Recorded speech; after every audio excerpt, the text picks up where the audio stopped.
اتنے خوبصورت تھے کہ خصائص کبریٰ امام سیوطی رحمۃ اللہ علیہ نقل فرماتے ہیں کہ حضرت عبداللہ رضی اللہ تعالیٰ عنہ کی پیشانی میں ہمہ وقت ایک نور چمکتا رہتا تھا، سبحان اللہ.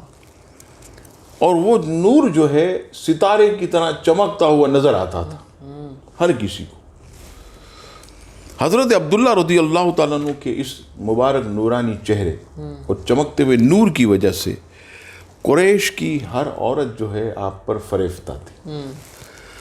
یہاں تک لکھا کہ حضرت عبداللہ رضی اللہ تعالیٰ عنہ کا جب نکاح حضرت بی بی آمنہ سے ہوا تو بنی مخزوم اور بنی ہاشم کی 200 لڑکیاں انہوں نے یہ نیت کر لی کہ اب ہم شادی نہیں کریں گے، کیونکہ ہمیں نکاح کرنا تھا حضرت عبداللہ سے، ان سے چاہت تھی، محبت تھی، اب ہم جو ہے وہ نکاح نہیں کریں. اس سے پتہ چلا کہ حضور علیہ السلام کے والد گرامی کس قدر جو تھے حسین و جمیل تھے.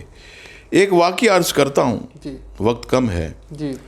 اللہ تبارک و تعالیٰ نے حضور علیہ السلام کے صدقے آپ کے والد کو بھی بڑی شان سے نوازا.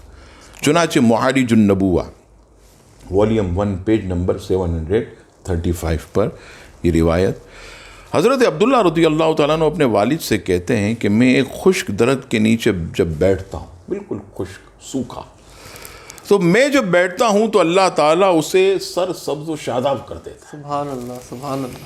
اور وہ درخت مجھ پر سلام پیش کرتا. سبحان اللہ. حضرت عبد المطلب نے فرمایا اے میری جان تمہیں مبارک ہو کہ تمہارے صلب سے ایسا فرزند پیدا ہوگا جو مخلوق الہی کی بزرگ ترین شخصیت میں سے ہو. سبحان اللہ. اور میں نے ایسے بہت سے مشاہدات کیے ہیں اور مجھے خواب میں بھی ایسی بشارتیں دی گئی. واہ سبحان اللہ. حضرت عبداللہ رضی اللہ تعالیٰ عنہ کو اللہ تعالیٰ نے یہ مقام اور یہ منصب عطا کیا. اللہ تبارک و تعالیٰ ان کے درجات کو بلند فرمائے. آمین آمین.